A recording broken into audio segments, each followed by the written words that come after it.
अस्सलाम वालेकुम everyone. I hope आप सब खैरियत से होंगे। तो आज मैं जो बताना चाह रही हूँ, आप लोगों ने थंबनेल से देखकर पहचान लिया होगा कि मैं क्या बताना चाह रही हूँ। कि आप सबको पता है कि कहाँ पर क्या पढ़ना चाहिए, लेकिन हम लोगों को कभी कभी वो याद नहीं रहता और हम लोग कुछ से कुछ पढ़ लेते हैं। तो मैं ये ऐसे नहीं बता रही हूँ, मैंने कुरान में देखा है और हदीस में पढ़ा है कि कहाँ पर क्या क्या प्यारे नबी सल्लल्लाहु अलैहि वसल्लम बोलते थे। जो दुआ है वो वहाँ पर लगाते थे और वहाँ उस दुआ का यूज़ करते थे कि हम लोगों को कहाँ पर क्या क्या बोलना चाहिए। ये कुरान के अल्फाज है और हम लोगों को इतना अरबी तो और इतना कुरान के अल्फाज तो अपने डेली यूज़ में ज़रूर यूज़ करना चाहिए। तो चलिए आज मैं बताती हूँ आप लोगों को कि कहाँ पर हम लोगों को क्या बोलना चाहिए और ये सब को जाना ज़रूरी होता है। तो बिना स्किप किए चलिए जानते हैं कि हम और हमारे प्यारे नबी सल्लल्लाहु अलैहि वसल्लम कहाँ पर क्या कहते थे, ताकि हम लोग भी उनके सुन्नत पे अमल कर सके और उनके बताए हुए रास्ते पे चले। तो बिना देर किए अब मैं बताती हूँ आपको कि हम लोगों को कहाँ पर क्या पढ़नी चाहिए। हर काम शुरू करने से पहले कहें बिस्मिल्लाह। तर्जुमा, अल्लाह के नाम से शुरू। कुरान पढ़ने से पहले कहें औज़ु बिल्लाहि मिनश शैतानिर रजीम। तर्जुमा, मैं अल्लाह की पनाह चाहता हूँ शैतान मरदूद से। वजाहत, अल्लाह का फरमान है कि जब कुरान की तिलावत शुरू करो तो शैतान मरदूद से अल्लाह की पनाह मांग लिया करो। जब कोई काम आइंदा करना हो तो कहें इंशाअल्लाह। तर्जुमा, अल्लाह चाहे तो। वजाहत, अल्लाह पाक का हुक्म है अगर तुम्हें आइंदा काम करना हो तो कह लिया करो कि अगर अल्लाह ने चाहा। जब काम हो जाए तो कहें फलिल्लाहिल हम्द। तर्जुमा, सब तारीफ़ अल्लाह के लिए है। खुशी और खैरियत के वक्त कहें अल्हम्दुलिल्लाह। तर्जुमा, सब तारीफ़ अल्लाह के लिए है। किसी को हंसता देखे तो कहें अज़कल्लाहु सिन्नक। तर्जुमा, अल्लाह तुमको हमेशा हंसता रखे। किसी को बरकत की दुआ दे तो कहें वबरकल्लाहु लक। तर्जुमा, अल्लाह आपको बरकत दे। भलाई करने का शुक्रिया अदा करते हुए कहें जज़ाकल्लाहु खैरा। तर्जुमा, अल्लाह तुमको अच्छा बदला दे।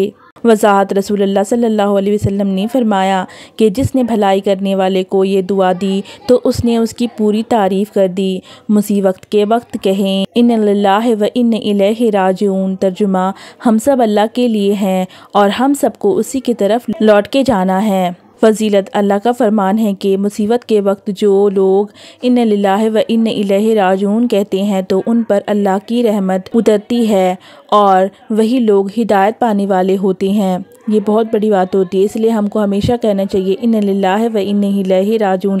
इससे हमारी दुआ भी कबूल होती है। गुनाह बुरी बात से डर कर कहें माअज़ल्लाह। तर्जुमा, अल्लाह की पनाह। गुनाह का काम हो जाए तो कहें अस्तगफिरुल्लाह। तर्जुमा, मैं अल्लाह से माफ़ी चाहता हूँ। फजीलत, अल्लाह का फरमान है कि जो गुनाह और नाफरमानी करे या अपने ऊपर जुल्म करे फिर इस्तगफार करे तो वह अल्लाह को मग़फ़िरत करने वाला और रहम करने वाला पाएगा। और कुरान और हदीस में कहा गया है कि हमेशा इस्तगफार पढ़ते रहना चाहिए, यह हमारी गुनाहों को मिटा देता है। ऊंचाई पर चढ़े तो कहें अल्लाहु अकबर। तर्जुमा, अल्लाह सबसे बड़ा है। वजाहत, सहाबा ऊंची जगह चढ़ते थे तो अल्लाहु अकबर कहते, नीचे की तरफ उतरे तो कहें सुभान अल्लाह। तर्जुमा, अल्लाह पाक है। वजाहत, सहाबा नीची जगह से उतरते तो सुभान अल्लाह कहते। ताज्जुब के वक्त कहें अल्लाहु अकबर या सुभान अल्लाह। अच्छा ख्वाब देखे तो कहें अल्हम्दुलिल्लाह।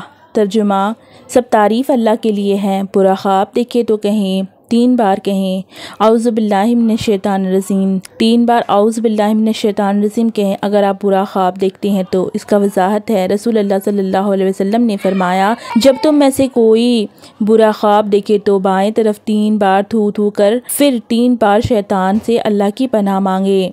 गुस्सा आए तो कहे औज़ु बिल्लाहि मिनश शैतानिर रजीम। फ़ायदा, रसूलुल्लाह सल्लल्लाहु अलैहि वसल्लम ने फरमाया गुस्से के वक्त औज़ु बिल्लाहि मिनश शैतानिर रजीम पढ़ने से गुस्सा दूर हो जाएगा। दिल में वसवसा कंदा ख्याल आए तो कहें औज़ु बिल्लाहि मिनश शैतानिर रजीम। वजाहत, रसूलुल्लाह सल्लल्लाहु अलैहि वसल्लम ने फरमाया जब शैतान तुम्हारे पास आकर वसवसा डाले तो तुम अल्लाह की पनाह मांगो। दूसरा, रसूलुल्लाह सल्लल्लाहु अलैहि वसल्लम ने फरमाया नमाज में शैतान का वसवसा आए तो अल्लाह की पनाह मांगो और बाएं उल्टे कंधे की जानिब रुख करके चेहरा करके 3 बार थूथू करके औज़ु बिल्लाहि मिनश शैतानिर रजीम पढ़ लीजिए। کتا بھونکے تو کہیں اعوذ باللہ من الشیطان الرجیم۔ وضاحت: رسول اللہ صلی اللہ علیہ وسلم نے فرمایا کہ جب تم رات کو کتے کے بھونکنے کی اور گدھے کی آواز سنو تو اللہ کی پناہ مانگو، کیونکہ وہ جو دیکھتے ہیں تم نہیں دیکھتے۔ گدھا چلائے تو کہیں اعوذ باللہ من الشیطان الرجیم۔ وضاحت: رسول اللہ صلی اللہ علیہ وسلم نے فرمایا جب تم گدھے کی آواز سنو تو اللہ کی پناہ مانگو، کیونکہ وہ شیطان کو دیکھتے ہیں۔ مرغا بانگ دے یہ آواز یا اذان دے تو کہیں اللہم انی اسألک من فلق۔ ترجمہ: اے اللہ میں تجھ سے تیرا فضل مانگتا ہوں۔ وضاحت: رسول اللہ صلی اللہ علیہ وسلم نے فرمایا کہ جب تم مرغ کی آواز سنو تو اللہ کی فضل مہربانی مانگو، کیونکہ وہ فرشتے دیکھتے ہیں، اور فرمایا مرغ کو گالی مت دو، کیونکہ وہ نماز کے لیے بیدار کراتا ہے، جگاتا ہے لوگوں کو۔ تو پلیز لائک، شیئر اور سبسکرائب ضرور کریں۔ Thank you so much.